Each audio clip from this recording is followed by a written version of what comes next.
Hello lovely humans, welcome here. Today's gonna be a really just chill, sit down, relaxed video, so I hope you get a little cozy. I actually have my pumpkin spice latte. I use the Bloom pumpkin spice mix. I top it off with a little bit of oat milk and maple syrup, a little bit of dairy-free creamer frothed on top, and it is magnifique. It's the first time trying it and I'm honestly loving it. Very glad I found it today. Another one that I do love from Bloom is their beetroot blend, because who doesn't love a pink latte? Not sponsored, by the way. I just love the Bloom products, but hey, Bloom, hit me up. So like the title suggests, I am going to be talking about traveling with an ostomy. In particular, we're going to be talking about flying with an ostomy, being in an airport in general. We're going to be talking about traveling abroad versus traveling to rural areas and even going camping. It's going to be a lot of lived experience. I had my subtotal colectomy done back in February of 2014. Yep, 2014. So almost a decade's worth of lived experience. So we're going to be pulling a lot on that. I don't want to do too much introduction. I just want this to be a really short, chill, relaxed video. Yeah, let's just buckle in, and we're going to be starting with flying with an ostomy. So first I want to talk about how much supplies you should probably bring in your carry-on versus a checked bag. This is going to be some lived experience. I always find it's better to go in prepared. I didn't used to live my life that way, and I kind of ran into some trouble that way, which yeah, wasn't very fun, I do have to say. I have two bags that I actually pack. I have this one, which is obviously larger, and so I'll pack like 3 to 4 changes in this one, like full changes and maybe a couple extra bags. And then this one is just a full change, just what I need, bare minimum. When I'm traveling, I tend to bring this in my carry-on so that I have more than I would need when I'm in the airport, and then I put this in my checked bag. I did have a problem actually when I was traveling. I was in the Paris airport actually, and we were waiting for our flight. I noticed that my bag actually had a hole in it. It was like right around here, so not the best, because it was just kind of like leaking out onto my leg. Thankfully I was wearing black leggings, so it wasn't too noticeable, but like you feel it, you definitely feel it. So I went to the washroom and I did a quick change, just the bag. Turns out there were a couple bags that actually had this little hole in it. So went back, noticed that it was also leaking again, had to go back again. I actually had to change it 3 times. So I'm really glad that I had this like big bag with me, because if I just had the one, that would have been a very long flight. Now typically you can kind of use like just like some tissue paper and kind of like wrap it around it. It's honestly really just making do at that point though. So I really always like to stay prepared, and so I bring the big bag with me for carry-on so that I am extra prepared. You never know, sometimes there are just malfunctions in the manufacturing. Hard to predict when that's gonna happen, so honestly it's just good to be prepared. This does change depending on how long I'm gonna be gone. So when I was traveling abroad, I went to Europe for about 2 weeks with my husband, and I actually brought I think it was 6 full changes, 3 extra bags, and then I had my emergency one as well. So 7 full changes and then 3 extra bags. And I'm really glad I brought all that. I used quite a few of the bags because of the Paris airport incident. And honestly, especially when you're going to be traveling, it's going to be warm. I find that you tend to go through more changes in the warmer months, weather, especially if you're going to be like going to a place where you're going to be swimming a lot in a bathing suit and in the water.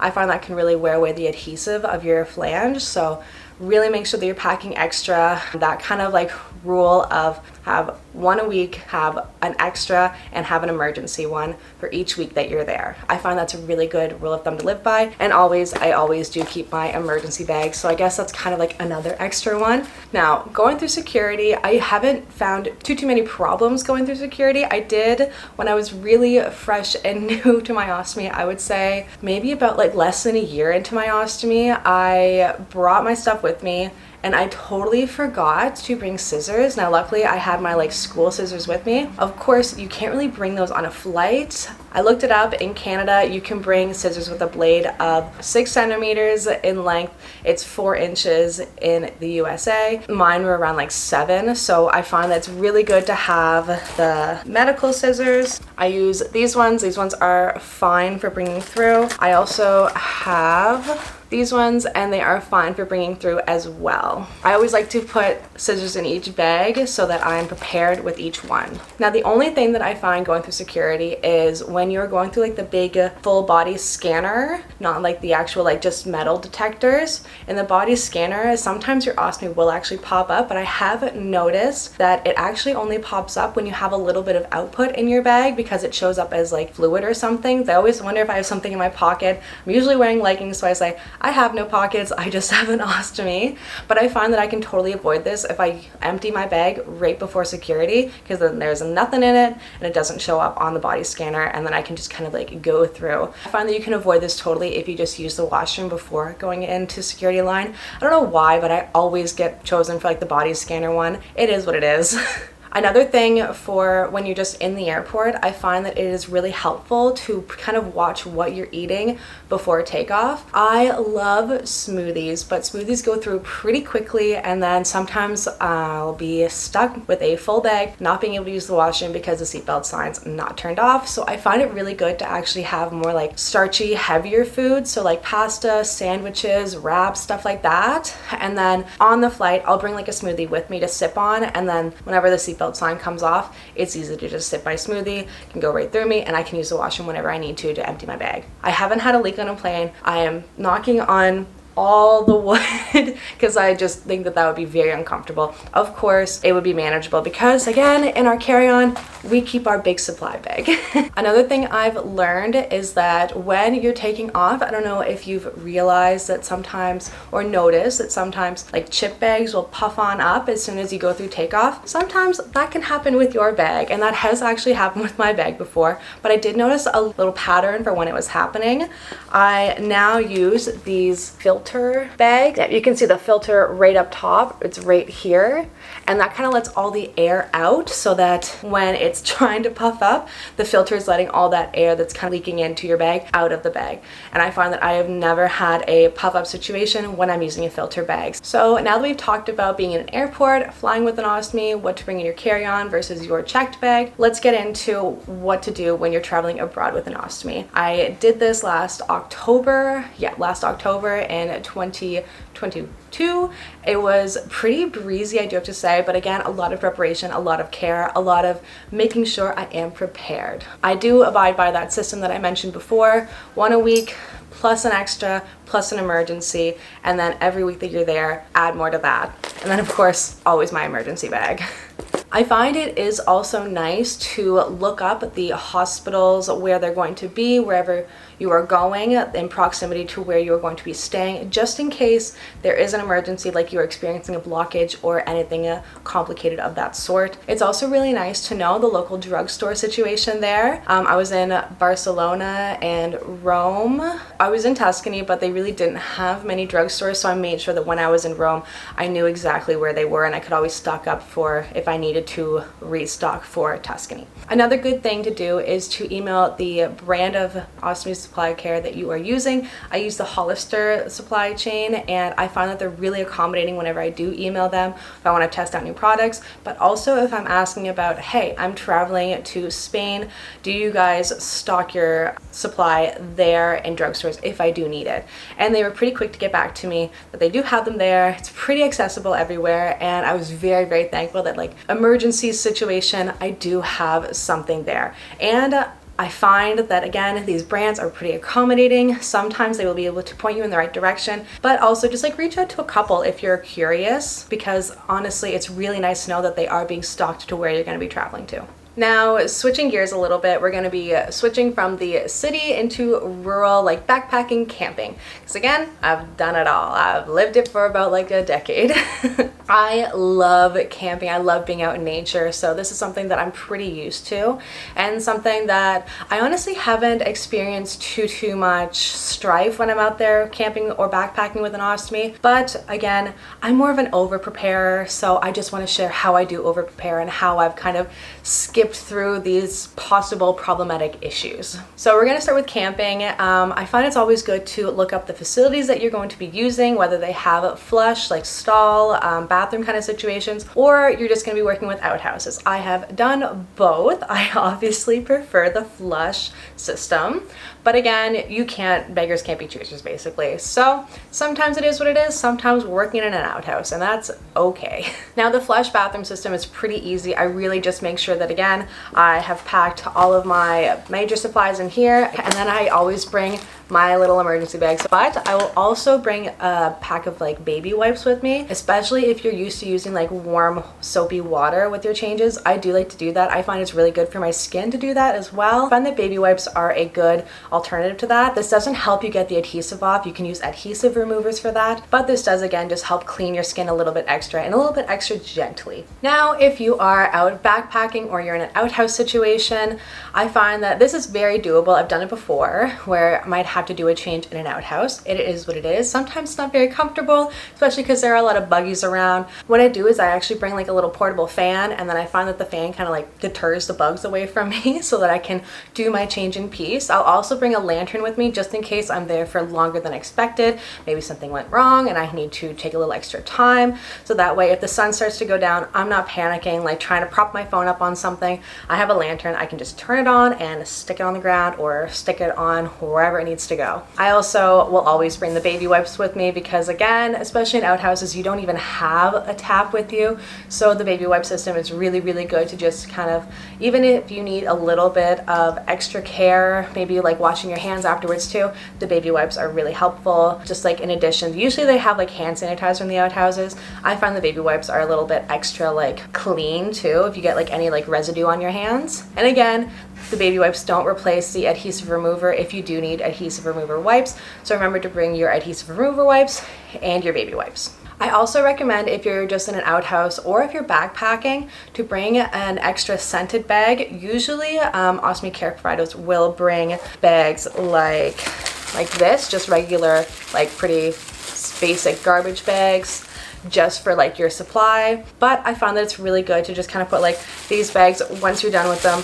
tie them up so that it's all done, and then put this in an extra scented garbage bag, and then you can have your changes there. You're not littering it, you're not burying it and putting plastic into the ground, but it's also not like smelling as you're going through your adventure. So I find that the scented garbage bags really, really work. I really just get mine from the dollar store. I get the vanilla scented ones and it's pretty basic. Sometimes I'll double bag it just because the vanilla scented ones are just like white see-through. So the double bagging really helps with the scent and with the look of it. And then you can just keep it in an extra backpack if you need to, or if you can just find a spot in your vehicle or in your camper, your tent, whatever you have. Yeah, just kind of like put it there. Another thing that I do recommend if you are going to be camping, and this is just kind of like general tent, trailer kind of situation, or again, like if you're sleeping under the stars in a sleeping bag, sometimes leaks happen. It is what it is. You can't really control them. You don't really know when they're going to strike either. It's just a way of life. I do find that it is really helpful to make sure that I have a fresh change going into a trip. So like the day, like the morning of, the day of, or if I'm like leaving really, really early, the night before, I'll make sure that I have a fresh change, looks reliable, it's all good, it's fresh, so that I have less of a chance of leaking. But again, you can't really control when you're going to have a leak, so it just happens. So it's good to be prepared. I always bring like an extra set of linens. I bring a lot of blankets camping anyway, but I find that like that extra set of linens, that extra sleeping bag, just in case there is something that happens, I have something extra to sleep in if I get all of my output all over my sleeping bag, because that sounds like a nightmare to me. I haven't actually experienced a leak while camping yet. Knock on wood, knock on everything, because again, that just sounds not very fun at all. But it does give me peace of mind actually. I'm kind of a stressed out person when it comes to not being prepared. So this really gives me a lot of peace of mind that if something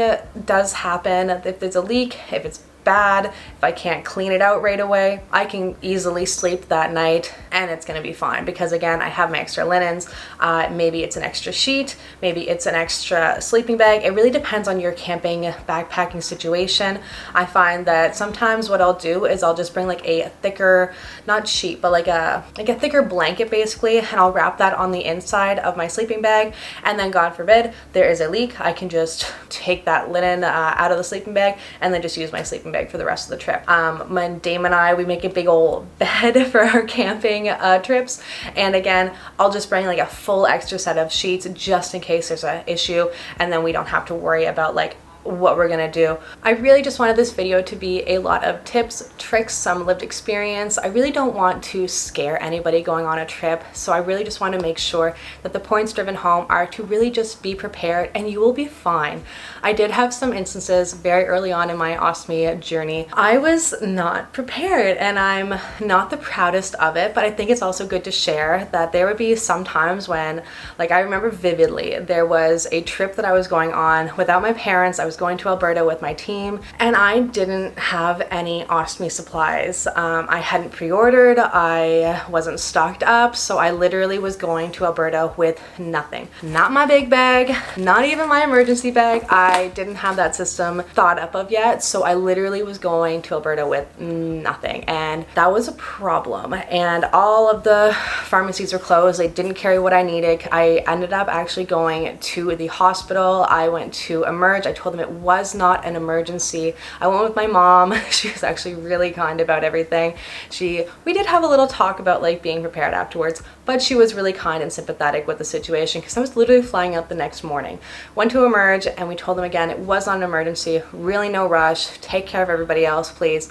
But if you do get a chance, I'm flying out tomorrow. I have no ostomy. My drugstores are closed and the ones that are open don't carry the things that I need. I really just need a set of the basic change material. So they were really, really kind, honestly, and they gave me 2 sets of changes. Yeah, I'm pretty sure it was 2 sets of changes. And they weren't rude or anything. They understand that it happens. My battery died, but we're back and we're almost done. So coming off the tail end of that story, be prepared. Now what I do is I actually have a large bin. I keep it under my bed so it's really accessible if I do have a leak during the night, because that has happened a plethora of times. And I really just take the bin from under my bed. I'll restock it, or honestly I usually do keep this big bag of, I usually keep around like 3 changes in this bag. I keep it in my bathroom so that I'm all good to go. But again, if God forbid I haven't restocked that bag, all of my supplies right under my bed. And it's also really good for when I'm going on a trip, traveling, because I know that I have a plethora of things with me. So all in all, I really just think it boils down to being prepared, making sure that you have your extra supplies, making sure that you have your extra linens, making sure you have your extra clothes if you need them. Oh, that is one thing, that if I am traveling in the airport and I have my carry-on, I always make sure that I have an extra set of leggings with me now. I didn't in the Paris airport. That was a lesson learned. So extra pair of leggings and an extra t-shirt just in case I have like leaked all over myself and I need to change. I really hope that this video helped. I really hope that this didn't scare anybody away from traveling.